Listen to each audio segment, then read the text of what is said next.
I'm about to say something very controversial. You ready? I'm a massive fucking nerd. Complete shocker, right? I mean, if it's not already bad enough that I watch anime as well as reading and collecting manga, I'm also kind of a movie nerd and I have far too many books. I mean, look at that read to unread ratio. It's appalling. But I mean, I've made it out mostly well. I'm in university and I have healthy relationships, and for the most part, I'm only slightly unhinged. So, as I promised back in my One Piece overview, today I'm going to break down the different books, movies, manga, and anime I've been watching over the past couple of months. I know it says November reviews, and it's currently January of 2024, but it was meant to come out last month, okay? Just ignore that. So I'm going to go over the different media I've been watching over the last couple of months. I'll give you a quick summary, go over what I liked and didn't like, and then go over my other personal thoughts and opinions and give you a level of recommendation. Before I start, I just want to clarify that these are solely my opinions, and please do not take these as gospel. They're not meant to be set in stone. They're simply my thoughts, and I know full well that some things may be incorrect, in which case, please feel free to correct me in the comments. Just don't be a dick about it. Now, with that out of the way, let's get to the reviews. This month's anime was Banana Fish and Fire Force. Banana Fish follows a Japanese university student named Eiji Okamura, who travels to New York with his mentor. Whilst there, Eiji comes in contact with the infamous gang leader Ash Lynx, and over time becomes close with Ash and his gang. During this, Ash becomes involved in a conspiratorial plot after hearing the word banana fish from a dying man. What is banana fish, and how does it relate to his catatonic brother Griff, a returning war veteran? Banana Fish is a pretty short watch, coming in at 24 episodes, but it's also a fairly wild ride. So to begin with, let's go over what I liked. To start with, I found all the characters quite enjoyable, and I found all the main cast to be fairly likable in my opinion. I also really liked Ash and Eiji's dynamics, even if at times it kind of annoyed me. For the most part, I found they had very well written chemistry. Finally, I loved the conspiratorial aspect of the series, involving the mystery of Banana Fish and how each of the different players are involved, as well as how each of the players work together and against one another. Unfortunately, nothing is perfect, and Banana Fish is definitely not perfect, so let's go over what I didn't like. One issue I had was the pacing, as it felt like it was dragging at times, although out of all the bad pacing I've seen, Banana Fish is definitely on the lower end. Finally, there was the ending, which, whilst I don't think was horrible, definitely felt somewhat disappointing.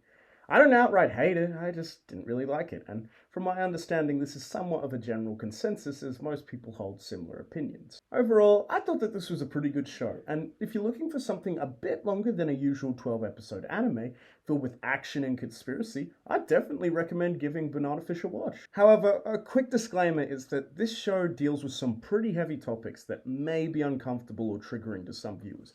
So if you find any of these triggering, it's probably a good idea to give this one a miss. Fire Force takes place in a world in constant fear of fire and spontaneous human combustions.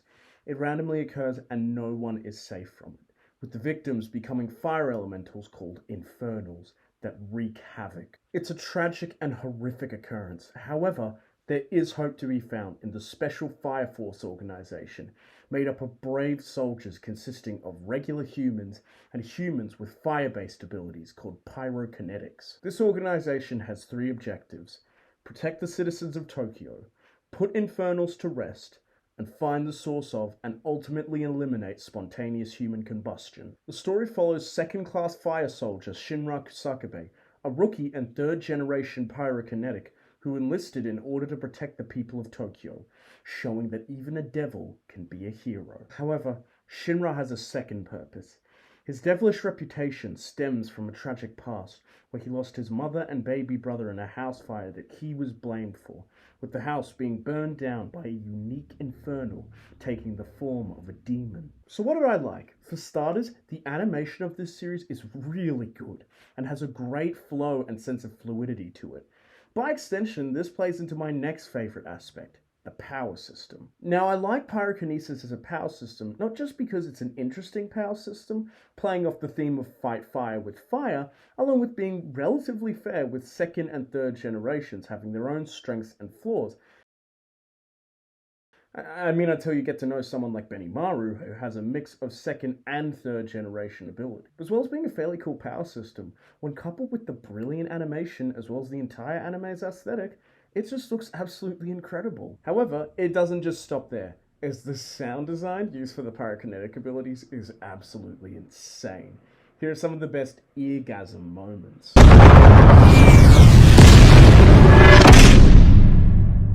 コンロの技使わせてもらうぜ。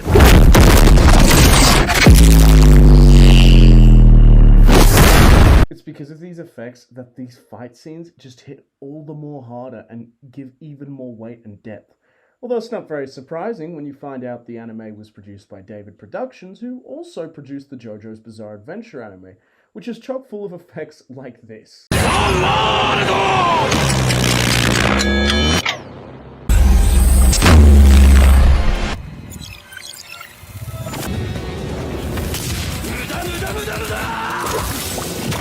Another great aspect of the Fire Force is the conspiratorial aspect, which takes place around a quarter of the way into the series. Up until this point, I was okay with the series, but wasn't properly hooked. However, I became fully invested at this point. It's genuinely interesting and exciting trying to figure out what's going on with bits and pieces of information being revealed as the season progresses. Now, whilst I usually don't like big exposition dumps, I actually didn't mind the one at the end of the season for the fact that it was quite isolated and only related to one area, rather than the entire story. Finally, easily one of my favourite parts are the Adola Link sequences. I won't get into what these are since I don't fully understand them myself, and they're pretty heavy spoilers. However, the sequences are masterfully directed and animated, and are just incredible to watch. I also love them because they also feel very Soul Eater-like, as the mangaka of this series also wrote Soul Eater. So what didn't I like? Well, for starters, I really dislike the Lucky Lude syndrome, although from what I know, this isn't an unheard of criticism.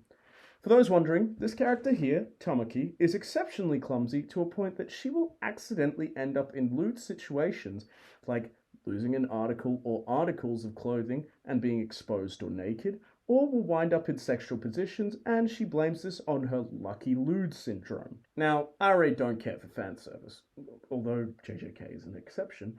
However, the Lucky Lude syndrome is not only unfunny, it's also unnecessary. This leads into my second criticism, clashing tones. Whilst it's not something that's a major problem, it can be quite jarring when during an intense or serious scene, a character starts acting like a fool or cracking jokes. Tamaki's Lucky Lude syndrome is one of the most noticeable causes of this, but Arthur's character can also cause this switch up due to his negative IQ. I'm not opposed to mixing serious themes with light comedic ones, since I did enjoy some of the lighter moments of downtime, but that was due to the two themes being separate.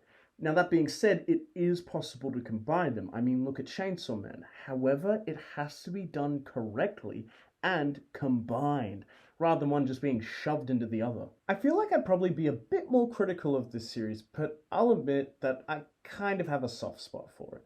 This stems from my childhood love of Soul Eater, and that has sort of extended to this, but I also do legitimately like this series. I've also just started Season 2, and whilst I liked Season 1, I felt it dragged a bit in building up to the meat of the story. However, Season 2 has launched straight into the action, as everything has already been set up. And so far, I'm loving it. Overall, I'd say you may as well give it a go, as while it's not my top rated anime, I do enjoy it and I think it's a solid anime. That being said, from what I can tell, I've only scratched the surface, so take all of this with a grain of salt. Once I finish Season 2, I may read the manga, and following that, I'll probably do an update about my feelings if they've changed. This month's manga was Hell's Paradise and Dandadan. Hell's Paradise follows the notorious assassin Gabimaru the Hollow. Gabimaru was being prosecuted for all his murders, only for them to find out that he's basically unkillable. Burn him, draw and quarter him, put him in boiling oil, it does nothing. Despite his cold and uncaring demeanor, Gabimaru has one purpose to live: to return to his wife. After undergoing a trial, Gabimaru was assigned an executioner from the Yamada clan, a clan comprised of Ronins who act as blade testers and double as executioners, since back in ancient Japan, blades were tested on convicts, and I guess you can imagine how. Gabimaru and several other prisoners are accompanied by their Yamada executioners and are sent to the Shisenkyo, or the Divine Island, an island filled with mystery and danger that is said to house the elixir of life. The prisoners are forced to search for this elixir in order to gain a pardon and go free. It's a somewhat short length, being 127 chapters long, and coming in at 13 Takabon volumes, all of which have been translated and all of which I own. So what did I like? One of Hell's Paradise's main strengths is the environmental designs, specifically the design of the titular Shinsenkyo, with the island having a beautiful yet somewhat off-putting environment as well as an interesting layout. The pacing is also pretty balanced, and for the most part, there never really felt like there were any moments of dragging. Finally, the characters' interactions are also very well written, especially Shion and Nuragoi, and I found all of them to be fairly likable for the most part. Branching off from this point are the character designs, which are fucking immaculate. This series may not be one of my favorites, but it definitely has some of my favorite character designs. In truth, there isn't actually anything I particularly disliked about the series. However, whilst it has some great strengths and is a very solid series, its strengths are not enough to make it a fully memorable series. As for my personal thoughts, I think Tau is fine for the most part as a power system, although it doesn't really stand out. Despite this, I think it was a neat addition, and I thought it was utilised well. I feel that Hell's Paradise also acts as a neat benchmark for what appears to be a new sort of subgenre of shonen manga series, that being dark or mature shonen. While most shonens can get fairly dark at times, for the most part they're pretty lighthearted because, they're meant for teenage boys. However, a new group of manga have started to emerge, with the most prominent being known as the Dark Trio. That being Hell's Paradise, Jujutsu Kaisen, and Chainsaw Man, which have begun ushering in a new era of shonen. These manga act as a sort of intermediary for entering into more seinen manga, which are meant for more mature audiences, whilst still having aspects that make them more shonen. You could compare these to series like the Fear Street and Scary Stories to Tell in the Dark Book series as being introductions for younger audiences who want to get into the horror genre. Overall, I'd say this is an enjoyable series and is perfect if you want something a bit darker than your typical shonen, but that isn't as dark as a series like Berserk or Gantz. And overall, I definitely recommend Hell's Paradise, as overall, it's just a very solid series. Dandadan follows high school students Ken Takakura, nicknamed Okurun, and Momo Ayase, with Okurun being an extraterrestrial fanatic and Momo an occult enthusiast. The two doubt the other's belief and challenge each other to prove the other wrong.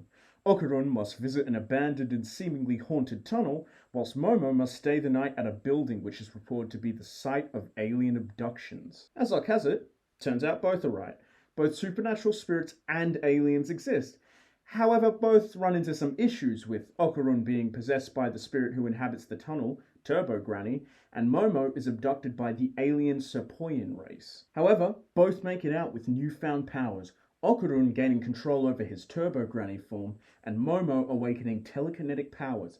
Unfortunately, during this process, Okurun lost his package, and later his family jewels. As such, Okurun and Momo must work together to find and recover Okurun's family jewels, and are helped along the way by several unique and interesting characters. The manga is ongoing and currently has 136 chapters at the time of recording. Now, if you haven't read Dandadan yet, I'm just going to say straight off the bat, read it. This series is completely bonkers and absolutely batshit insane, and to gain the most enjoyment, you just have to read it only knowing the synopsis. If you haven't read it and you're still watching, skip to this time frame and come back once you've read it. Funnily enough, whilst I was writing the script, the teaser trailer for the anime was released, and I've got to say, I absolutely adore it, and I am so hyped for it. Straight off the bat, I'll say I love this series, and due to there being so much I love and want to talk about, I might as well go through what I didn't like. My main problems are the pacing, as like Banana Fish, it may not be the most awful pacing, but at times it can feel quite dragged out. Another kind of problem is repetitiveness, although this is debatable.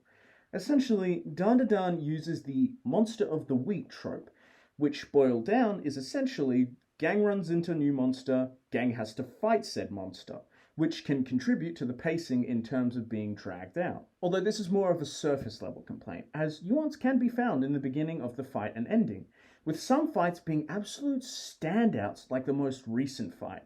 I'll touch on this more in what I like. The final problem is Kinta, and again, this is debatable.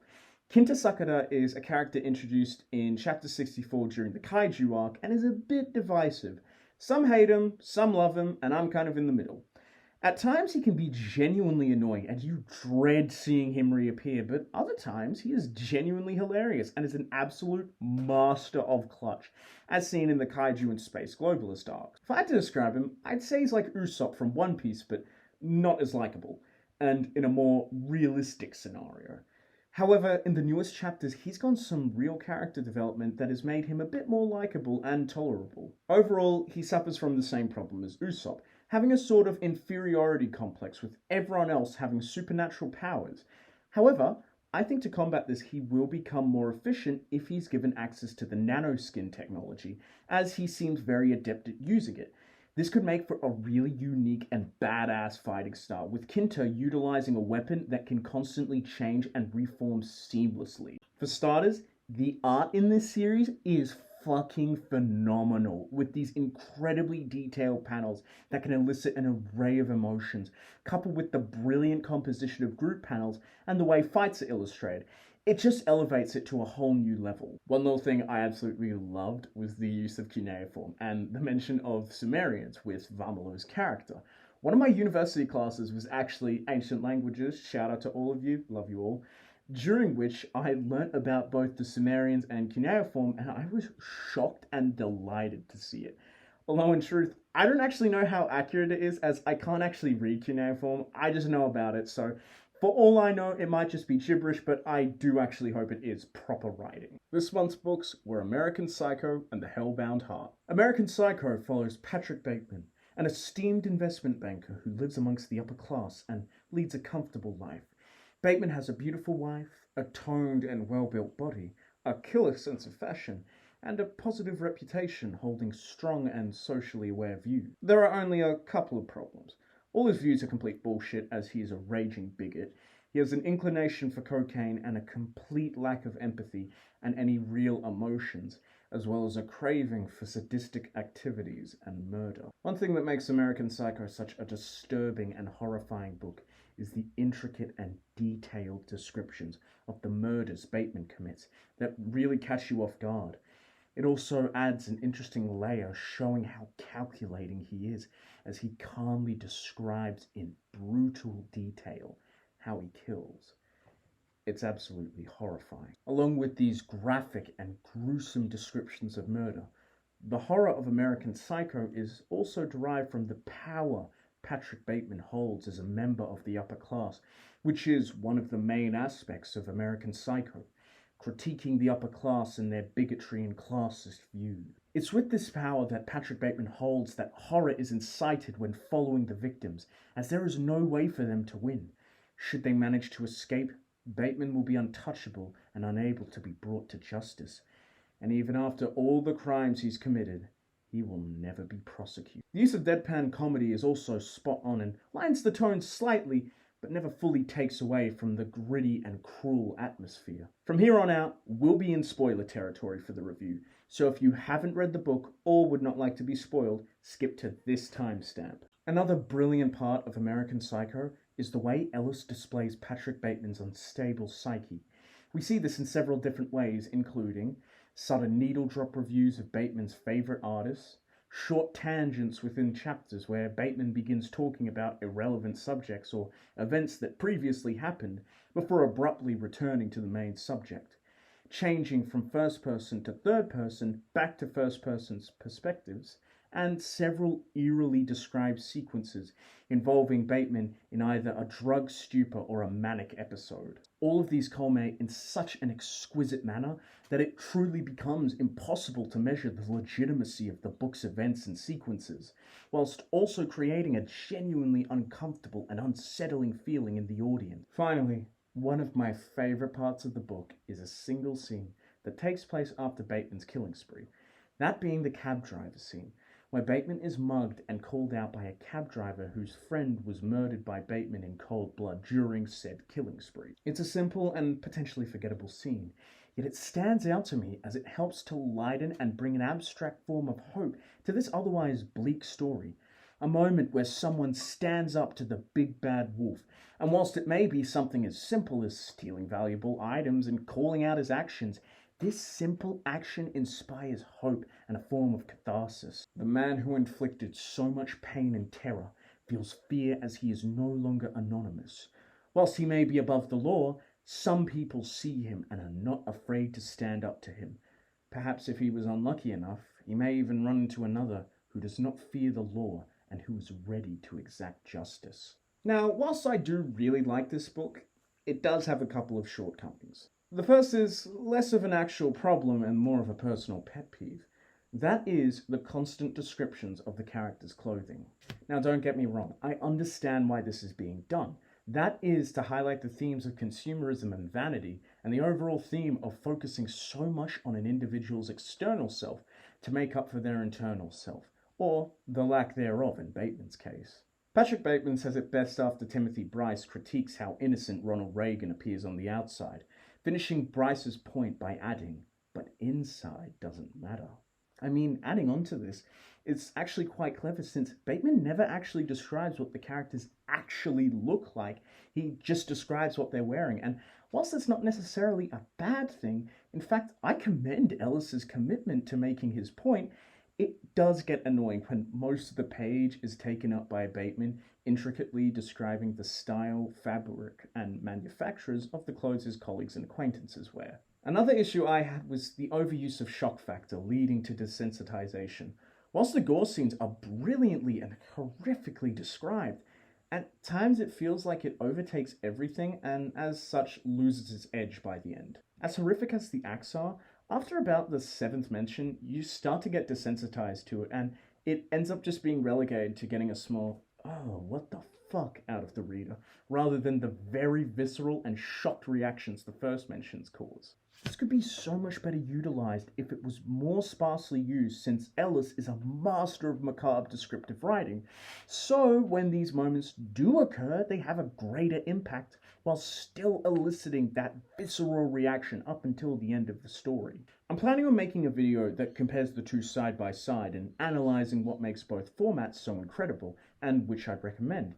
However, I'm not sure when I'm going to start work on this video, as I'll probably have to reread the book and rewatch the movie in order to take notes. Overall, I think I like the movie a bit more as it captures the essence of the book without bringing on an air of cruelty that would make it hard to watch.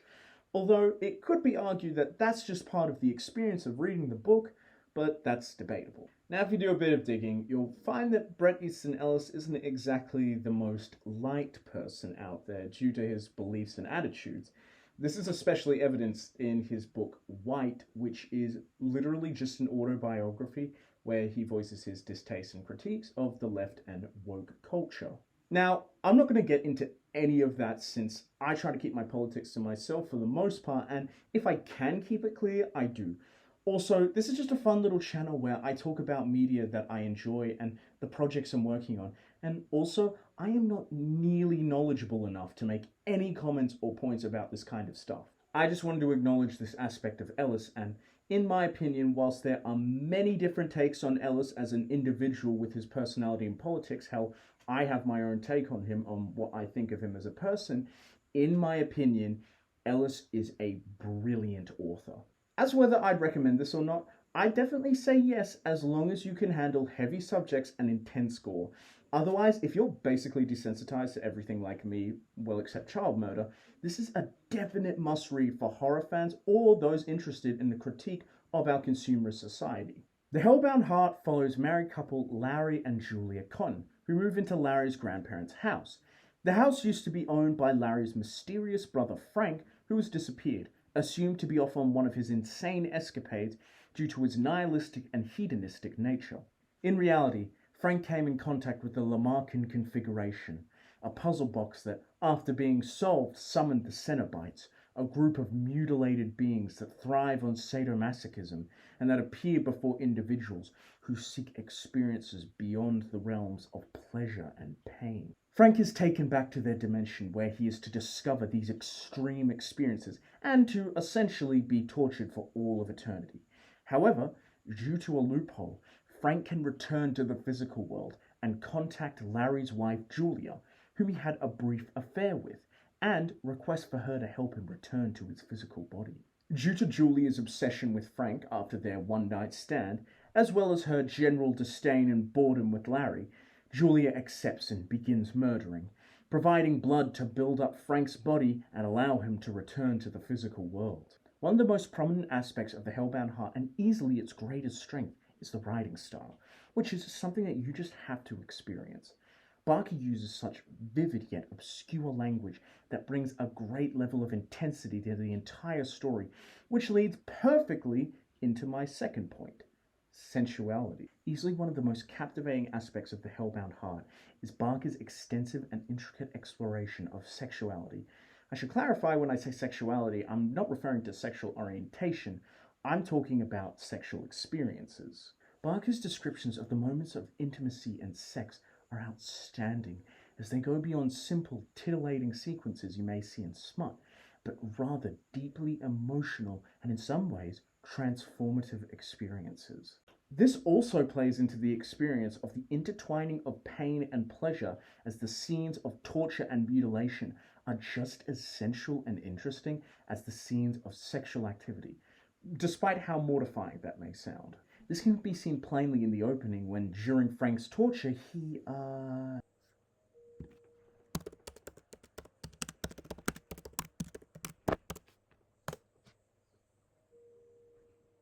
disgorges himself. I am definitely using that word. On that note, Frank is not only a great villain, but also a fascinating character and easily the best character in the entire book.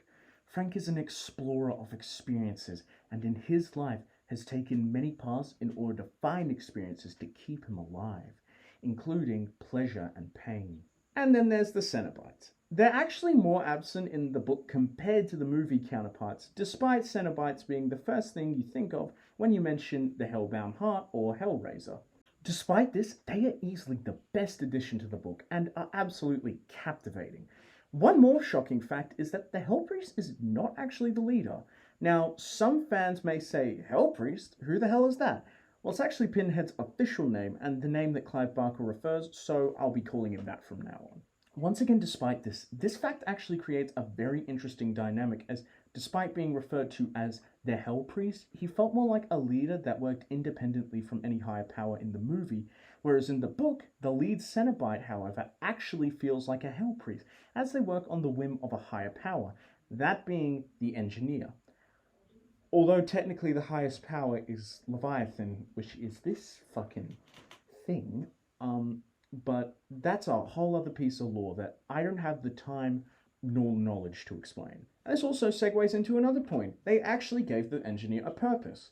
Although it's a vast jump, it's actually great because in the movie, the Engineer is just kind of there and seems to be more like a rabid animal meant to scare people, and it's also wildly inconsistent. However, in the book, it actually has a purpose to exist and actually seems like a rather fascinating character, being a sort of bored entity, making for quite an amusing scene when it first shows itself to Kirsty and boldly announces itself like it's just done with acting as some great being. Finally, one of the most interesting aspects of this book was finding out the inner workings of the Cenobites and gaining a bit more knowledge on how they operate and more into their purpose in relation to the puzzle box. It's the main reason why I didn't really mind their very low page time, as they at least felt fleshed out. Now, I don't have any real complaints, and this is more just a nitpick, and that is Kirsty's character. Now, whilst in the movie she didn't have too much of a focus, she at least had a part to play, and she fit in with the rest of the main characters as she was Larry's daughter. However, in the book, she's actually just a close friend, and it just feels kind of odd that an outsider has such a large role to play in this whole familial affair. I gotta say that after reading this has actually become one of my favorite books, if not my favorite of all time. I've heard so many praises for Clive Barker, and I can definitely say I was not disappointed. I actually have about 5 other books by him, that being the sequel to Scarlet Gospels, as well as Sacrament and Galilee, and I've got to say, I am so hyped to read his other works. In fact, I plan on going through his entire backlog one day, and once I do so, I'll probably even make a video detailing my thoughts and rankings of the books. Now comes the question, which is better, the book or the movie? And whilst it is razor thin close, I'd have to say I like the book just a little bit more due to Barker's writing style. However, I absolutely adore Hellraiser, with it being in my top 5 favourite horror movies. It's a bit of a weird book and can feel a bit uncomfortable at times, but if you can deal with those aspects, and if you're looking for an interesting and off-kilter novella, or if you're just a general fan of gothic, supernatural, and body horror, I would highly recommend The Hellbound Heart. This month's movies were Pearl, Green Room, and Audition. Set around 60 years before X during World War II, Pearl is the origin story for the titular villain of the same name, Pearl. Before she was killing porn stars and using hitchhikers as sex slaves, she was a bright-eyed farmhand that tended her parents' farm and was filled with aspirations of being a dancer and up on the big stage. However, she's trapped in her circumstances and unable to change anything due to her overbearing mother who watches over her and restricts nearly every aspect in her life, as well as the need to keep a low profile due to her mother's German nationality. Pearl's given the opportunity after a chance encounter with a local projectionist who she strikes up a friendship with, and maybe more, as well as the chance to be taken on a dance tour to keep morale up for the soldiers. Although, not everything is right with Pearl, with unrecognized and an undiagnosed case of psychopathy, mixed with her brewing and complicated emotions, as well as her mother's control and her violent tendencies. At any moment, Pearl may just snap. One of my favourite things about Pearl is the colour grading. It's a small detail, but one that was really nice to see, due to the current trend being to desaturate and use dull colour grading, probably due to an obsession with realism as seen in the previous movie, X. However, Pearl uses oversaturation and it's a delight to watch, and also plays into being a sort of parody of these very uplifting and joyous older movies. It even parallels The Wizard of Oz in some ways, as pointed out in the Dead Meat podcast episode, acting as a distorted and fucked up mirror. Another great part of Pearl is, of course, Pearl herself. Pearl is a brilliant character, as while she is likeable, charming, and sympathetic to a degree, she is also absolutely terrifying and unsettling as hell. She's sympathetic due to a lack of understanding about her mental state and difficulty processing her emotions, as well as the fact she is basically abused by her mother. However, by her nature, she is a cruel person. And whilst this may be masked by her charm, at her core she is a killer who preys on small and weak animals for pleasure. Whilst murdering her mother may be justified to a degree, she had no right to kill her father, Mitzi, or even the projectionist. The ending credits were amazing and incredibly disturbing, showing off Mia Goth's brilliance and control as an actor. Finally, the ending monologue is absolutely incredible. Up until this point, I enjoyed the movie, but it was only really just good.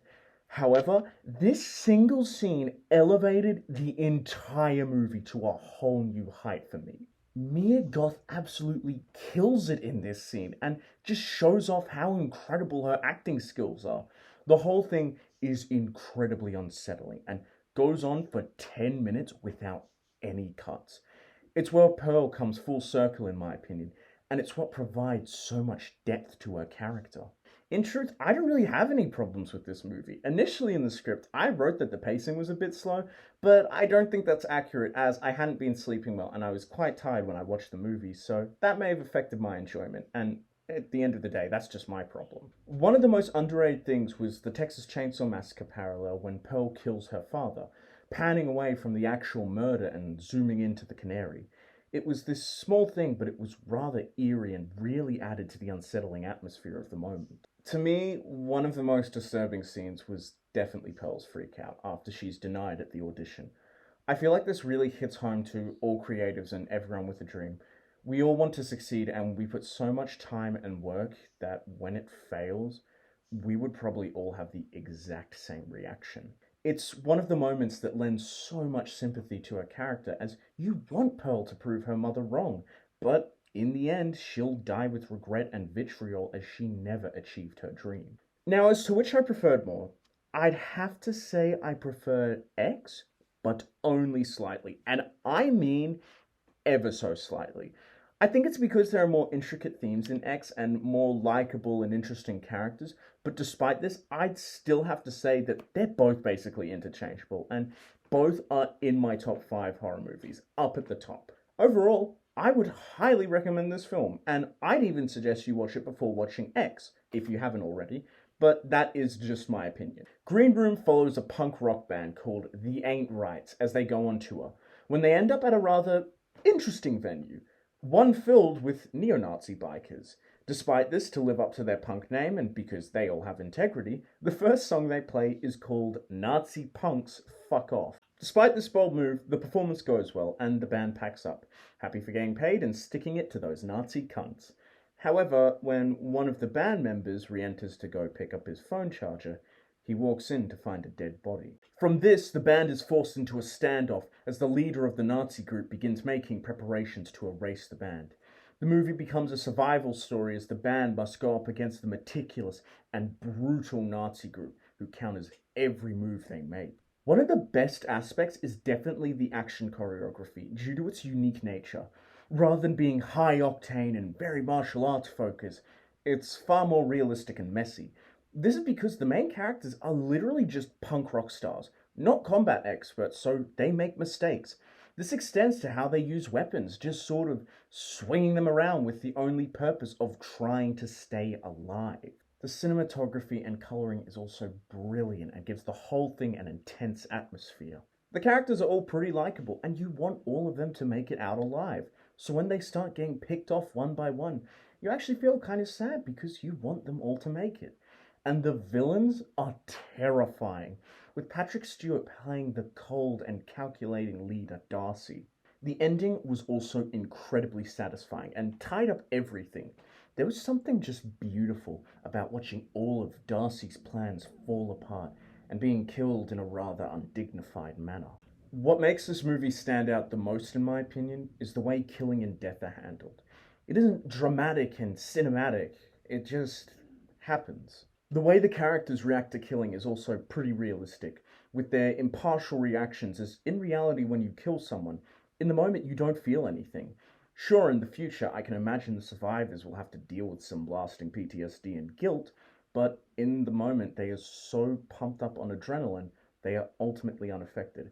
I should also specify I haven't killed anyone, despite it maybe sounding like that. It's just from what I've heard from online. I really like this movie, and in truth, there aren't any real issues I can point out. You can't even say dumb decisions because that's part of the story. These are real people put in a horror situation, and they aren't equipped for anything, and they make mistakes. But they are also capable of making smart decisions. I mean, Ryan Hollinger did an entire video about this, and I would definitely recommend you check it out. Overall, I'd highly recommend this movie. It's a brilliant movie with great tension, atmosphere, and gets really intense. Audition follows Shigeharu Ayama, a widower who lost his wife several years ago and has decided, after several years of being alone, he's ready to find love again before it's too late. After talking it over with his best friend Yasuhisa, a film producer, they decide the most obvious course of action is to hold an audition to find one of the female leads, which is an elaborate setup for Shigeharu to find a new wife. After going through many participants, Shigeharu becomes intrigued about one participant in particular, Asami Yamazaki. Asami is quiet and reserved, yet proper and polite, and holds an air of mystery and intrigue. And you know what? If you haven't seen this movie, that's all I'm going to say, because I'm going to cut to the chase and say, watch this movie. If you were lucky enough to remain fairly unspoiled, you need to see this movie because it's brilliant and it's just elevated with a blind watch. And also, whatever you do, do not watch the trailer because it gives away far too much of what goes on in the movie and is, in my opinion, the worst trailer I've ever seen. One of my favorite parts about Audition was the cinematography being moody and atmospheric, but also unsettling and somewhat disturbing in order to throw off the audience and to stop them from feeling too comfortable. Another thing I loved was just how scary this movie was. Well, maybe not in the traditional sense. For quite a while, my favorite horror movie was The Blair Witch Project, and that was due to just how scary it is. Since then, I tried to find another movie that genuinely scared me. And I don't mean one that just makes me jump. I mean one that leaves me there feeling genuinely unnerved, but also leaves me there going, damn, that was horrifying, but I enjoyed that. I sort of got that with Texas Chainsaw Massacre. However, that was more a slight sense of being disturbed, and I'd consider that movie a depraved movie, although that doesn't mean bad, and it is a great horror movie, but that's not what I was looking for. But after several years, I've finally found it with Audition. It creates that sense of unnerve and tensity that keeps you on the edge of your seat. However, it never makes you feel uncomfortable. Well, I mean, maybe aside from the ending, but I digress. Building off that last point, the atmosphere was perfect and gave the movie that almost ethereal sense of being in a dream. But this is all tied together with my favorite aspect, the soundtrack. The soundtrack of this movie is beautiful and calming, whilst not taking away from the unnerving atmosphere, but instead building on the dreamlike atmosphere that is presented, with the main genre of the songs being jazz, giving the whole thing a similar atmosphere to a moody noir film. Really, my only complaint about this is that Shigeharu could be somewhat moronic. However, if you were alone for so many years after you losing your wife and you found the perfect partner, you'd also be wearing rose-tinted glasses and you'd miss the red flags. It's not really a complaint as it plays into the movie, more just an annoyance. I also ended up liking this movie way more than I thought I would, since I had a few presumptions due to things I'd heard, but this ended up being a really beautiful and horrifying movie that I'll definitely find myself rewatching in the future. This has also made me really excited to check out more of Takashi Miike's movies, especially Ichi the Killer, as recommended by one of my good mates. Although I'll probably read the manga first and then watch the movie. I think I loved Audition so much because it has a similar vibe to Oldboy. Oh god, not that one, this one! With Oldboy being my favourite all-time movie alongside Fight Club. Sorry, but you all know that the first rule of loving that movie is that there is no movie to love. I am so glad I went into this knowing nearly nothing, hence why I gave that warning, because you just have to go into this with no expectations. And funnily enough, even though I knew about Asabi and I knew that this was a horror movie, part of me still felt like this might just be a moody romance or drama story. So, what were my favourites from each category? Starting with anime, between Banana Fish and Fire Force Season 1, I'm gonna have to say I liked Banana Fish more, although it only slightly edges out Fire Force. Whilst I don't really love either of these anime, I enjoyed both, but I found Banana Fish just that little bit more enjoyable, as whilst Fire Force had some great moments, there was just in-between parts that put a real damper on it overall. Next with manga, between Hell's Paradise and Dandadan, I've got to say Dandadan. And unfortunately, it's not even close. Once again, I enjoyed both, and whilst I have more critiques for Dandadan, it just shines above Hell's Paradise as its strengths far outweigh its weaknesses. And overall, it's just the better manga in my opinion. With the books I read, between American Psycho and The Hellbound Heart, I've got to give it to The Hellbound Heart. However, these are both fairly close. Overall, I'd say American Psycho is the more solid book, but if we're talking about preferences, I just found The Hellbound Heart to be far more enjoyable and intriguing, and I also prefer Clive Barker's writing style over Bret Easton Ellis' style. Finally, with the movies, out of Pearl, Green Room, and Audition, I'm gonna give it to Audition, as though it wasn't glaringly obvious. Don't get me wrong, I loved Green Room and Pearl. I think both of them are absolutely brilliant in their own right, but Audition just shone to me, and personally, I just really loved the atmosphere it created. Quite doable, despite this being a month late. However, I should have my December reviews out soonish, along with my JJK video. Of course, once I'm back at uni, I probably will only make like a couple of these during the break, but still, I really like this, and eventually, I wouldn't mind doing some long-form analysis and reviews. Tell me in the comments if you have any recommendations or what your favourites were from these if you've seen or read them. I hope you all enjoyed my little ramblings about my favourite media. I actually really enjoyed doing this, and I'm hoping to make this a monthly thing, as it's actually quite doable, despite this being a month late. However, I should have my December reviews out soonish. Of course, once I'm back at uni, I probably will only make like a couple of these during the break, but still, I really like this, and eventually, I wouldn't mind doing some long-form analysis and reviews. Tell me in the comments if you have any recommendations or what your favourites were from these if you've seen or read them. Anyways, have a wonderful day and night. Stay healthy, stay safe, and make sure not to cough too loudly, lest you want the doctor to lobotomize you. Bye!